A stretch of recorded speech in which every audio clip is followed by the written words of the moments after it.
Hi అండి. అందరూ బాగున్నారా? మనం వెజ్ బిర్యానీ ఇలా తయారు చేసుకోండి, చాలా చాలా బాగుంటుంది. మున్నగా ముందుగా సన్నగా చాప్ చేసుకొని పెట్టుకున్న క్యారెట్, బీన్స్, అదేవిధంగా ఆలుగడ్డ ముక్కలను కూడా కట్ చేసుకొని, అదేవిధంగా రుచికి తగినంత కారాన్ని కూడా వేసుకొని, పెరుగును కూడా వేసుకోవాలండి. నేను వీడియోలో చూపించిన విధంగా అన్ని పచ్చి ముక్కలకి ఇస్తే కూడా ఇట్లా డిఫరెంట్గా ట్రై చేయండి, బాగుంటుంది.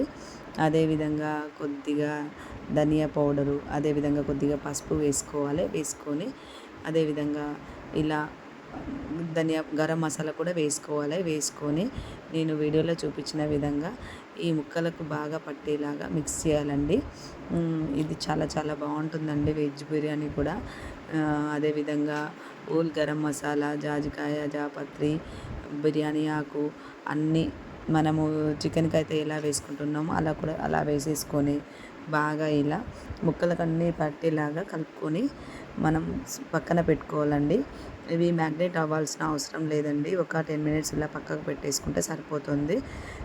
ఇలా ముక్కలకు పర్ఫెక్ట్గా పట్టేది కదండి. అదేవిధంగా రుచికి తగినంత సాల్ట్ను చూసుకొని పర్ఫెక్ట్గా సాల్ట్ వేసుకోవాలి.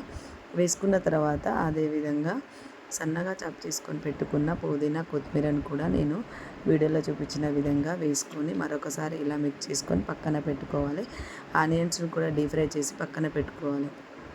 అదేవిధంగా స్టవ్ వెలిగించి స్టవ్ పై పాన్ పెట్టి పాన్లో ఒక 2 టేబుల్ స్పూన్లు అంతా ఆయిల్ వేసుకొని, ఒక టేబుల్ స్పూన్ అంతా అల్లం వెల్లుల్లి పేస్టు, అదేవిధంగా పచ్చిమిర్చిని కూడా వేసుకొని ఇలా మనం ముందుగానే మిక్స్ చేసుకొని పెట్టుకున్న కూరగాయ ముక్కలనన్నీ ఇలా వీడియోలో చూపించిన విధంగా పెట్టేసుకొని 2 నిమిషాలు అంతలోపు మనం మరొక స్టవ్ పైన గిన్నె పెట్టుకొని దానికి ఒక గ్లాస్ వాటర్కు ఒక గ్లాస్ బియ్యానికి 2 గ్లాసుల వాటర్ కంటే కొద్దిగా ఎక్కువ 2.5 గ్లాసుల వరకు వాటర్ వేసేసుకొని ఆ వాటర్లో కొద్దిగా జీరా వేసేసుకొని మగ్గనివ్వాలి.